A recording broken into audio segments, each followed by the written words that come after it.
This podcast is dedicated to your personal and spiritual growth. The Pamela Cummins Show will take you on a journey to enhance yourself, relationships with others, your dream interpretation skills, your love life, intuitive abilities, and so much more. Are you ready to begin? Welcome, everyone. Thank you so much for stopping by today. This is the Pamela Cummins Show, and I am your host, Pamela. And today we have a special guest today, Kay Sanders. So let me tell you a little bit about her. Kay Sanders, known as the creator of Possibilities, is an intuitive business mentor, Akashic record guide, and international best-selling author. She is a mentor to amazing heart-centered entrepreneurs who want to create the business of their dreams, make the impact that they are here to make, and live their life on purpose. And most of all, in alignment with who they are and what they are here to do. Love that. Being in alignment with who you are and what you're here to do. Kay incorporates her gifts to help her clients create momentum in their business and become aligned to their sole purpose in order to turn their passion into a successful and thriving business.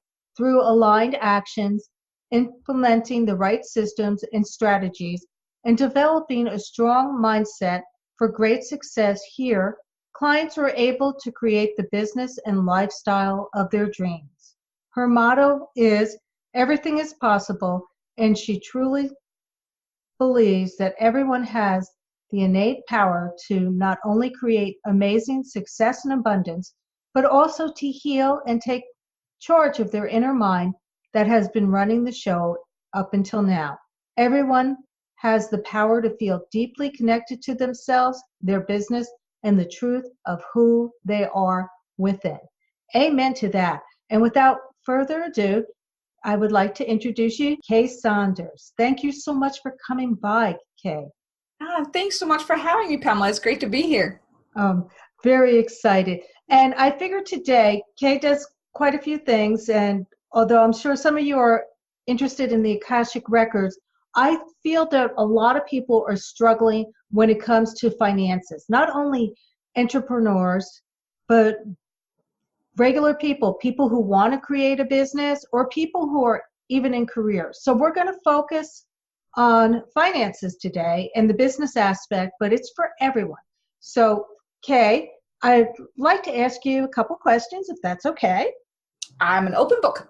Ask Okay. me. All right. So why do so many entrepreneurs struggle with creating a financially successful business? There's so many entrepreneurs out there that want to create a business. They want to create a successful business, but they have a lot of limiting beliefs around money, or they have a less than ideal relationship with money, which then really shows up in not enough clients, not enough money, not enough opportunities, and really going in circles and really keep playing small. Now, another thing is, and especially I've seen a lot in the spiritual community, like the coaches, the healers, the light workers, those who really have that deep desire. They just want to make a difference. They just want to help people. And then when it comes to asking for money, they feel sleazy. They don't feel, well, I can't ask for money. I mean, I'm helping these people. How can I get paid for that, right? So there's a lot of, things going on the mindset level that really it keeps a lot of entrepreneurs stuck in the rut of not making enough money, not allowing enough money to come in, or also not allowing things to be easy. So, it's really when it comes to the financial abundance in business, or even, in life in general, if someone doesn't have a good relationship with money, and oftentimes it comes from things that we learn as a child, as we're growing up, and in some cases, even from a past life, that really blocks us from allowing in abundance. And one thing that I've seen is, even women, I have a feeling that women have it really, really tough to allow money to come in easily, to ask for, getting paid for what we're worth, and really asking for the money without feeling sleazy, greedy, or whatever, right? Or, unworthy. I mean, I know for myself as well, like, in the early stages, like I did not feel comfortable asking for money. I was like rushing through the end of the presentation, like, yeah, this is what I do. And do you want to work with me? Okay, never mind. Okay, so I was really rushing through because I felt very uncomfortable. And I didn't think that I was really good enough that I can help this person Or, I mean, I thought I was good, but then, I had all kind of mindset stuff going on. And that's really the mindset. Those money blocks is really what's sabotaging us from becoming abundant, from allowing money to flow in easily and in abundance and ever so increasing. So it's like the beliefs that you have about money, the thoughts you have about money, the feelings you have about money, even like the things that you have experienced as a child, growing up, through other people, even from society, that really teaches that making money is hard. Rich people are evil, and you have to work really, really hard to just barely get by, and you should be happy with what you got, right? So these are really the things that why so many entrepreneurs are really struggling to make a decent income in their business. Agreed. And I couldn't help but think of something that I would hear from people, and I still hear it. Well, you're doing God's spiritual work. What do you think you are charging for this? This should be free. Yeah, I hear that a lot too. I mean, that's not, but in a kind of same kind of context. But if you think about it, I mean, doctors, they're doing God's work. They're healing, right? Exactly. They're getting paid a whole lot of money, right? But it's like when we're doing this kind of work, because I mean, being a doctor, that's like an actual position, right? It's like, accredited, you're going to school. I mean, it's like, it's actually a valuable position, right? It's something that's needed, right? But I mean, if you think about healers, the things that you do, the things that I do, Reiki practitioner, massage therapist, and all of these people, yes, we want to help, but why don't we get paid for them? And why can't we get paid very well for that as well? I mean, we are providing a service. Now, one thing I would like to say though is, when you do give stuff away for free, there's also like the perceived value around that. I mean, if you're thinking of something that you're getting for free and something that you're paying a whole lot of money for, it could be the exact same thing. But where do you think is the value, like your perceived value? Do you believe that something where you pay has more value that you get than something that you get for free? Oh, absolutely. I totally agree with it. And for instance, authors, a lot of authors, and I actually have a book that's for free, but a lot of authors give away like a free book, and people will upload their readers with free books and never read them. But when they pay for a book, you bet they're going to read it. Exactly. It's just the perceived value. And, it doesn't mean that just because we're helping people, we're making a difference, doesn't mean that we can't get paid for it. I like to see it as, the more money I make, the bigger difference I can make. Because for one, then I get to put back into my business. I get to create more stuff that then will help more people, help people at different levels. So, it's really like, if you're shifting your minds around that when you see that it's an exchange, right? You're exchanging your service for money, right? And then from there, you can help a lot more people. So if you're just shifting your mindset around like, well, the more money I make only means that I helped a whole lot of people. And also another thing is like, just going back to, what you said with the book, thinking about a service, right? And like early on, and when I started with coaching, I had a client that I really just paid. She paid very, very little, right? Because she was my very first client. She was one of my practice clients who then turned paying client, and she only paid like $50. Well, she also did not do the work as someone that pays a whole lot more. And I know for myself, when I work with a coach where I pay, let's say $1,000 a month, oh, you better believe I do the work. But if I do something, let's say go on a free webinar or something like that, and even though the webinar is great, it's great teaching, but am I really inclined to actually put in as much effort into that if I would pay a whole lot of money for that? So I always tell my clients is you're doing your clients a disservice if you're not charging, or if you're not charging enough, because in their eyes, I mean, you're devaluing yourself if you're not charging for what you do and for your service. You're devaluing your amazing services, because if you only charge very, very little for your service, and I mean, I know there's the whole myth about, well, if you charge less, you're going to get more clients. That's actually not true, because if you're thinking about the whole perceived value, when someone sees an ad, for example, for, let's say, a massage therapist, two massage therapists who do exactly the same kind of works, are in business the exact same amount, the quality is exactly the same, but one person charges $25 an hour and the other one charges $100 an hour. Now, from someone from the outside person looking at these prices, they're thinking, oh my God, this person charges $100. Oh my God, I must be getting like one hell of a good massage, right? They're probably going to be rubbing me like all up and down and giving me maybe like some hot towels or whatnot. This is like luxury, right? Whereas the 20 person, that person may just be starting out. So Right. that's the whole perceived value when you're looking at the price. And I know a lot of entrepreneurs, they're really at that stuck at like, well, I can't charge enough because I'm just starting out.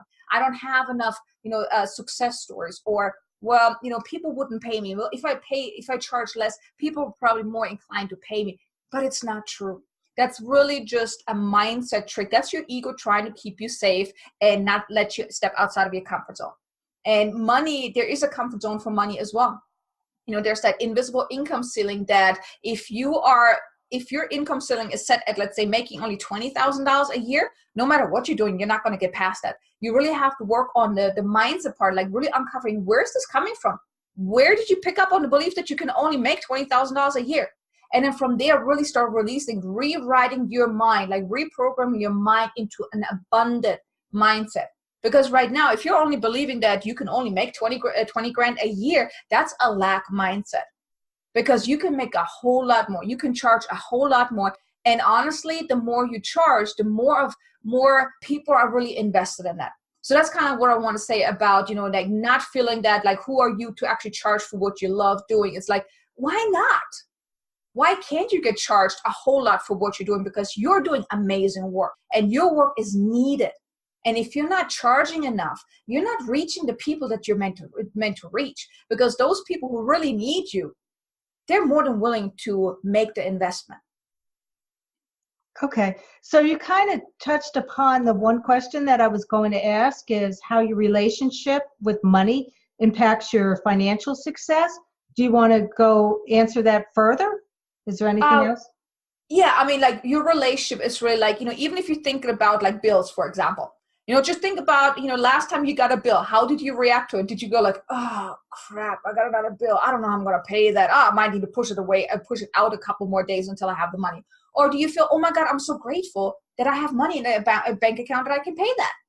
That's like, that's kind of really, when you have that negative relationship with money, you are attracting more of that same energy, right? So if you're really feeling very negative about money, that you're going to keep attracting situation where you're struggling to get clients, you're struggling to make really money, you keep attracting the wrong kind of clients who maybe just want to barter with you, who can't afford you, who may want to work with you, but they're not willing, able, or ready to actually invest in you. So your relationship really determines a whole lot of how successful you're going to be, how much money you're going to have in your business, and also how many clients you're going to get, and also how easy it will be for you to acquire clients. So the relationship around money is really, really important. The best way you can find out about what your relationship is about money is think about money, tune into it, and pay attention to what you feel. Pay attention to what thoughts come up. Pay attention to what feelings come up. That's kind of how you can really kind of figure out like what is your relationship to money. And then from there, you can then, work on finding some kind of strategy, some kind of tool that can help you release that negative energy. Because if you hold on to a negative energy, you're going to keep holding on to the same struggles around money. Okay. And that makes so much sense to me. And I just want to add, when you were talking about how you feel about bills, many years ago, this is before the internet became popular, and I would get a bill and I always felt bad about it, but someone like one company who I really disliked, on the bill, I would always put a sticker of, I think it's Jafar. He's the evil magician in Aladdin. And I would put a sticker on it to kind of tell them how I felt. And it was so bad, right? But years later, I realized that I was sending out negative energy every time I paid that bill. Mm-hmm. And that's probably why I had a problem with the company. But I understand what you're saying, how our relationship with money impacts our financial success. And there's so many things out there, beginning with The Secret and affirmations and just do this, and it's going to change your financial situation. And I found it didn't do that. So, and that's because, as you know, Kay, that we have blocks in everything in life. So where do these blocks come from when it comes to money, and why do they cause us, to struggle financially? Well, I mean, like I mentioned earlier, I mean, the blocks, they really come from things that you learned growing up. I mean, if your family, for example, was living average or even below average and maybe even struggling for money, and maybe you heard your parents saying like, we don't have the money for that, we can't afford it, oh, this is just too expensive. Or even if they said something like, oh, you really got to work hard, you got to get a good job, you got better go to college, get the degree, and get yourself a good job, right? So we were programmed early on to believe certain things about money. And even society, I mean, you see all these people on TV and everything, like rich people, for example, being presented as being evil, right? And even like, things that you may experience yourself, either, yourself or through other people that you're surrounded with. Maybe you're seeing them struggling, that they're working so hard to make something work, but no matter how hard they try, it's not working. So, you start to believe that, well, making money is hard. You really got to work hard. So that's already putting like a block to you allowing money to flow to you easily. Like, for example, when I was a kid, my uncle, he was rather wealthy. He was in insurance and doing some real estate, whatnot. And he was a great person. But the thing is, whenever we went to visit, like, he was always busy. He was always working. So we always had to hang out with my aunt, which she was more on the snobby side. So she was basically, in the military, I always said, like, their wives were wearing their husband's rank. So she kind of wore his status, right? So she was very snobby and kind of looking down on us. I mean, I loved her, she was my aunt, but, then at that point, I believed that rich people are snobby. They're not really all that nice, right? They're looking down on people. They think they're better than other people, and that you have to work really, really hard to keep that kind of lifestyle, because my uncle, he worked a lot. So I was like, I think 5, 6 years old or whatnot. So I learned that early in my life. So growing up, that came up for me. And, it showed up in my life, because when you're thinking about that, these kind of things can keep you from actually stepping into allowing more money. And then, of course, the fear of success is also another thing. But it's really where it really comes from is it's really from the things that we learn early on. Usually within the first seven years of being, being alive, that's usually when we learn all these things. That's when we're being programmed. But all of that stuff, all the limitations, the things that we think we can do, they are lies. There really are lies, because we are abundant. We are divine. We can do anything we want to do, what we want to, who we want to be, what we want to have. But of course, it takes effort. Now, I kind of want to also add something to what you said about, The Secret and stuff like that. One pet peeve I have with that is they're making it seem so easy. Yes. You just got to believe it's possible and it's going to happen, right? You got to align yourself to the energy. Well, I would like to say boom, because there's a lot of stuff that they're not talking about, is all the struggles that they have to go through, all the healing, all the clearing, all the reprogram that they have to go through, right? And I mean, there's like one story that I always like hear, like, oh, I just had $7 in my bank account and I just surrendered and then I was rich. Well, what happened in between? Because, it doesn't just happen like that. And there's a lot of things that you need to do to really reprogram your mind. The first thing you need to really believe and ingrain is that the limitation that you think you have right now, they're self-imposed. They're lies. They're illusions that your ego mind conjured basically to keep you safe. Because anything outside of that, I mean, if you would be like today, if you would win the lottery, you become a millionaire, right? You would be like, oh my God. But then you're like going in fear mode. Oh my God, I don't know what to do with that. Then you're doing everything in your power to get rid of the money. And then usually that's why there's so many people that have become rich through a lottery. They lose it so quickly and go in a lot of debt because their mindset is not ready to handle that. They're self-sabotaging themselves to get rid of all the wealth that they accumulate because they didn't become that person. So any wealth you want to create, any success you want to create, is you have to become that person from within. And if you're not that person yet that you want to become, there is a lot of lies, illusions, blocks, self-sabotaging behavior that is keeping you away from that. So you have to really tune in and find out what is going on. What are the lies that you're telling yourself? What are the stories that you've been telling yourself that are of lack, of limitation, that are really standing in your way of you becoming as successful as you want to be, and even more than that. So that's one of the things that it really kind of bothers me when I hear these success stories. I mean, they're sounding great. It's like, oh my God, if other people can do it, I can do it. But then when you're in that, when you're trying, you're really grinding and working hard, you're doing all this healing, but you feel like you're not getting further. It's like, why are they making it seem so easy? But it can be easy if you're doing the work. If you're really being honest with yourself and looking closer at what's going on, what am I telling myself here? And then catching yourself and saying, look, this is a lie. I'm lying to myself right now. I am not limited. I'm not limited. I can be, do, and have whatever I want. Yeah, maybe it's going to take some time, but I can grow into that. I can become that person. But, it's a process. It doesn't happen overnight. It is really a process. And it's really, you want to be on that journey of discovering what's really holding you back, because then you can start making choices to let go of it, to reprogram your mind so you can become abundant. Right. And when you mentioned about winning the lottery, and I know so many people win the lottery and they lose it, I thought of two things. And the first was recently, and I think it was in Jamaica, how when somebody went to accept the check, they actually put a mask over their face because they were afraid, probably of being robbed, or all of a sudden they're going to have 1 million friends, so they wanted to be anonymous. But what really blew my mind one time is when you say to somebody, oh, if you won $10 million, what would you do? And they're like, I'd buy a house, I'd pay off my bills, I'd do this. And I asked my significant other, Chris, and his response kind of threw me back. And he said, I would find a financial planner to help me with what I should do with this money. And I thought, how logical. This way, you're not going to blow it. Yeah. So that made so much sense to me. Mm-hmm. So that, so if anyone out there ever wins the lottery, find a financial planner. Okay. I know it's silly, but we talked about money blocks, and everybody has them. I know I've had them, you've had them, everyone has them.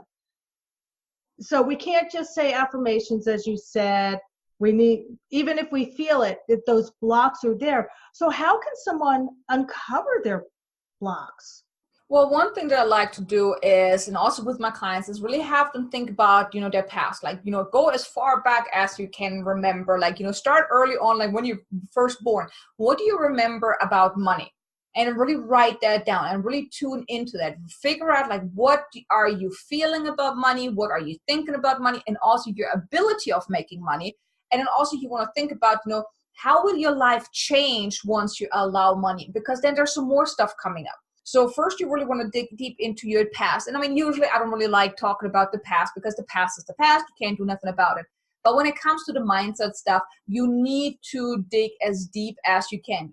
I usually say, like, become the detective of your own mind. You want to think about any self-sabotaging behavior that's really coming up. And I share a quick story with you. There's something that happened to me the other day or a few weeks ago that really where I self-sabotaged myself really, really badly. I had a webinar coming up, and I also had an interview coming up the next day that would have really opened up some really major doors for me and would have really changed my life. And even though I wanted that, but deep down, there was something blocking me that I self-sabotaged myself so bad that my back went out. I had to cancel them. I had to cancel my webinar. The job interview, it was for like a trainer position. I blew it, because I was in too much pain to really stand up. I was stumbling over more words. It was that bad. And I was flat on my back for like 2 or 3 weeks. So you want to really look at your life, because at that point, I'm like, what happened? I was doing good. But deep down, there was something that triggered me to self-sabotage myself. Maybe I wasn't supposed to get a trainer job. Maybe I wasn't supposed to do that. It was just like a part-time, from time to time kind of thingy, but it would have been perfect. Me working for the military. It was really, dream come true kind of thing. But there was something that sabotaged me. So you really want to look at your life. Like, what do you do when opportunity knocks? Do you open? the door, or do you say, oh no, I'm not ready, turn around? So you want to really look at your life, your habits. You want to look at everything as it relates to money, or even things that could relate or that could bring you more money, like the opportunities and those type of things. You want to look at your, find out your beliefs, your fears, your worries, your feelings, everything that you can. Really dive deep into that and think about really figure out what comes up for you. And then at that point, there are many different things that you can do. Yeah, affirmation alone do not work, because you can't put good stuff on top of something that's bad, right? So you have to clean house first. So you can do, for example, EFT is a powerful strategy. Then, there are certain healing practices. I use the Akashic Records a lot to rewrite my story first, find out what's going on, and to rewrite it, heal it. There are so many energy healing process that can help with that. Like I said, EFT is very powerful, hypnosis. And then because you want to release the negative first. You want to reprogram your mind by taking out the bad first, and then infuse the good. Then you want to have those processes that help you manage your energy, where every day you're okay. And I'm not saying that you can't have a bad day, but when you do have a bad day, when you have those energy processes in place, you're not going to be stuck in that bad day and be depressed all day, but you can snap out of it relatively quickly. So you can do meditation, you can do affirmations, you can do, there's so many different things, gratitude, right? You want to find a way that every single day you condition yourself to become that person that allows success, that allows money, and all of those different things. But first you need to clean house by letting go of the blocks, figuring out the blocks first, and then letting go of them, and then really anchoring in a new money story, and keep moving forward every single day. Condition yourself that you become that. And every time when you catch yourself to that you're basically lying to yourself again, or keeping yourself in limitation, you can then catch it like, oh, no, this is not me no more. I choose to go the other direction. Because that's another thing. You always have a choice. In every moment of your day, you have a choice. You can either choose to be in lack and limitation, or you can catch yourself like, no, this is not what I want. And you can choose the different route. And even if you have a bad day where you totally went down the rabbit hole, that's fine too. Next day, guess what? You have a choice again to readjust, to recommit to your purpose, to recommit to your business, to your dreams, your goals and everything, and keep moving forward. But it is a process, and it is a continuous process. It's not something like earlier you mentioned, like I had money blocks. You still have money blocks. I still have money blocks. We all do, because whenever you grow at every level, you have some kind of blocks coming up. Even millionaires, whenever they want to go to the billions, they're going to have money blocks, because they have to become that person. And then they're going to think like, well, can I really do this? Am I really good enough? Oh my God, the responsibility that comes with it. So they have to work on that too. So it's not just that, startups have limiting beliefs and self-doubts. No, everyone does. Even the millionaires, even the billionaires, they have stuff, but they have already figured out how to work towards it, through it, whenever stuff comes up. I think the hard part about this is when you're first starting out with this work, that's when it's hard, because it's completely new and you have to do a lot of digging to find out what's going on. But the good thing is, once you are in the process, things are getting easier, because then you notice when you're lying to yourself. Then that's when you notice that when you self-sabotage yourself. Like a few years ago, if someone would have told me that I self-sabotaged myself with my back, I would have told them, are you crazy? That wasn't me. My back just went out. But now I know I did that to myself. I self-sabotage myself. So it gets easier the more you do, the more you move forward with it, the easier it will get. But you're always going to have something in you that might be triggering you, that might come up, that's trying to keep you stuck basically. But then you have a choice to let it go and move forward. Right. No, I totally agree. And I did your online course. Is it Divine Money? What is the name of your? Yeah, it's Divine Money Attraction. Okay, I highly recommend it to the audience.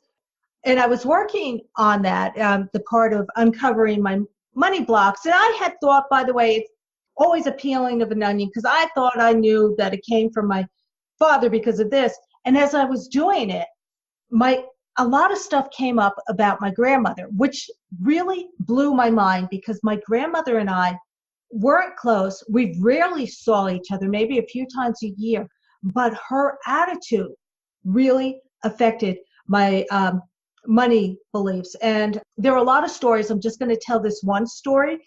And I think I was about 10 or 11. And she was going into a community home, and she had to get rid of a lot of her stuff. And on her bed, she had jewelry. Now, she had costume jewelry, and she had like maybe one or two pieces of really nice jewelry. And there was one that was 14 karat gold. It was a pendant. It was of a Jewish store with diamonds in it. I didn't like the costume jewelry, and I prefer silver over gold, quite honestly. But I wanted something nice for my grandmother, even though we weren't that close. So I reached for the Jewish star, and she looked at me and she's like, "No, no, don't take that one. Why don't you take these?" Which were the cheap, crappy jewelry. And I was like, "No, I really want this." And I forget who the adult was with us, but they were like, "Let her have it." And as I was going over that memory, it just really showed me how, like, sometimes I felt like certain situations, like a second class citizen, like I wasn't good enough for certain things. But then I got angry because it was like, well, if you didn't want me to have it, why show me it? Mm-hmm. You know? And it was just a really interesting memory, because then it made me really look at all different aspects of my life. That, you know, I deserve good things in my life. And where did that belief come from? And that one little incident and other little incidents in my past has such a big impact. So for those of you who think, oh, my past doesn't affect anything about my money, but it does. It really does. Yeah, and sometimes, you don't even realize that, like the story that I shared about my uncle. I did not come to me until I think last year. I was doing like the same exercise that you were doing, and it hit me. I'm like, oh my God. And I called my mom. I'm like, I kind of asked her because I wasn't really sure about it. And she's like, yeah, this is how it was. I'm like, oh my God, it blew my mind that this really was what's showing up. So you may not even realize, because as a child, you don't realize that, something might be bothering, or you don't really realize what's going on. But it can't come up later. So for me, it was that. For you, it was your grandma. And I'm pretty sure there are other situations, even in my life, where things come up. Like I had gone into my records where I had different situations that I had totally forgotten.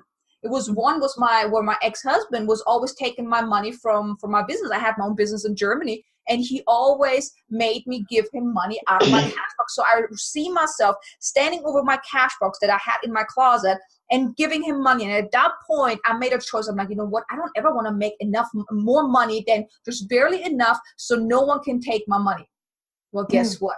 That choice that I made back then, and that was back in 2004 or whatnot. That choice showed up in my business because I always just barely made just enough so I wouldn't have more so no one could take it from me. See, it's things like that can still show up today, where you made a choice early on that you don't even remember. That's messing with you today, messing with your finance. So the deeper you can go into that, the deeper you can really go into your past, the better it will be. And I promise you, you will find out a whole lot of stuff that you never even thought that would bother you. But there's still something there. So yeah, like I said, the deeper you can go, the better it will be to really uncover what's going on, because then you can let go of it. And sometimes just being made aware of it already shifts you and activates you to let go of that. So just the awareness sometimes is what already makes a big difference. Wonderful, wonderful. We're coming near the end of the show, but before we go, I have one more question, and then you can give people your information. Is there anything else that you would like to say to motivate people to create the financially successful dream business? Well, I think the one thing I would like to leave your audience with is that believe that it's possible. If you're only making a certain amount right now and you have not been able to move past it, know that you still can. Just whatever you're experiencing right now doesn't have to, that it does not define your future. Whatever ever happened in your past does not define your future. You are the creator of your own future. You can be the author of your own future, of your own destiny. It's just, I mean, it takes some time, and it might just take some time to really for you to uncover what's going on and let go of it, make new choices, readjust, and really believe that it's possible. And I know, I mean, I mentioned it earlier, and this is like, the phrase from my favorite author, Wayne Dyer, believe it before you can see it. And it's really true, but you got to really believe that it's possible. But then you also got to know that it is a process. But once you set foot onto that process, the journey can be very, very exciting as well. So it's not all bad, but it's very fulfilling. But know that anything is possible. You can be, do, and have whatever it is that you want. If you so choose, if you choose to really do the work and, move towards that and become that person. Like I said, it's not about what you do. It's really about who you need to become to allow success, to allow more money, to allow clients, and all of the things that you want. But you just got to believe it, and you got to, be honest with yourself and allow yourself to also have that.